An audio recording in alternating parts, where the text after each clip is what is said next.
Bonjour, c'est Virginie. La leçon d'aujourd'hui a pour titre « Entends-tu ce que j'entends ?» Le verset à mémoriser se trouve dans Luc 2, verset 14 « Gloire à Dieu dans les lieux très hauts et paix sur la terre parmi les hommes qui l'agréent. » Es-tu déjà allé camper et dormir à la belle étoile? Aimerais-tu faire cela tout le temps, quelle que soit la température? Certaines personnes de notre récit biblique restaient dehors la plupart du temps. Que faisait-elle là? Découvre-le. Une fois encore, les promesses de Dieu se sont réalisées. L'enfant Jésus est né à Bethléem comme la parole de Dieu l'avait annoncé. De toi, Bethléem, avait écrit le prophète Michée 700 années plus tôt. Et c'est là que Marie et Joseph se trouvaient quand Jésus est né. Parce que beaucoup de gens étaient aussi allés à Bethléem, toutes les hôtelleries étaient pleines. C'est ainsi que Jésus naquit dans une étable. Marie l'enveloppa dans des langes et doucement le coucha dans une crèche sur un lit de paille. C'était un lieu de naissance surprenant pour le roi de l'univers. Les anges veillaient sur la petite famille. Sur l'ordre de Dieu, l'un d'entre eux s'en alla dans les ténèbres de la nuit porter la bonne nouvelle.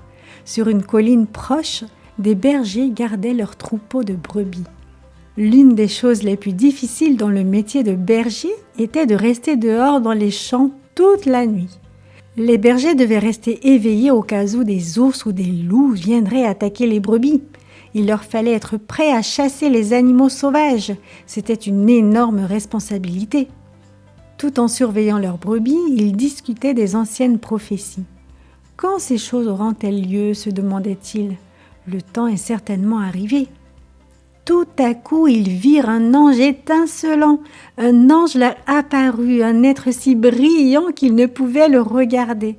L'endroit où ils étaient assis était baigné d'un cercle lumineux appelé la gloire de Dieu. La lumière éclatante éclairait tout, l'herbe, les brebis et tout ce qui les entourait. Ils étaient terrifiés. C'était encore plus effrayant que de combattre des ours. L'ange commença à parler.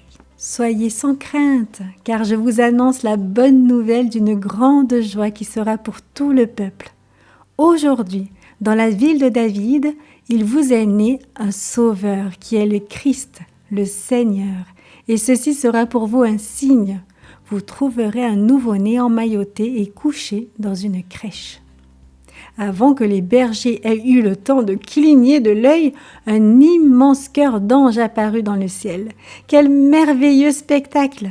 Ils louaient Dieu et chantaient un chant merveilleux qui a résonné sur toutes les collines d'alentour. Dans leur chant, ils parlaient d'une autre promesse, d'une promesse de paix pour tous ceux qui honoreraient Dieu. Gloire à Dieu dans les lieux très hauts et paix sur la terre parmi les hommes. Brusquement, la lumière disparut. Les anges étaient partis. Les oreilles des bergers devaient résonner dans le silence. Ils se regardèrent les uns les autres. L'idée de demeurer près des brebis avait disparu de leur esprit. C'était une nouvelle fantastique. Les anges leur avaient dit où trouver le bébé. Ils devaient y aller.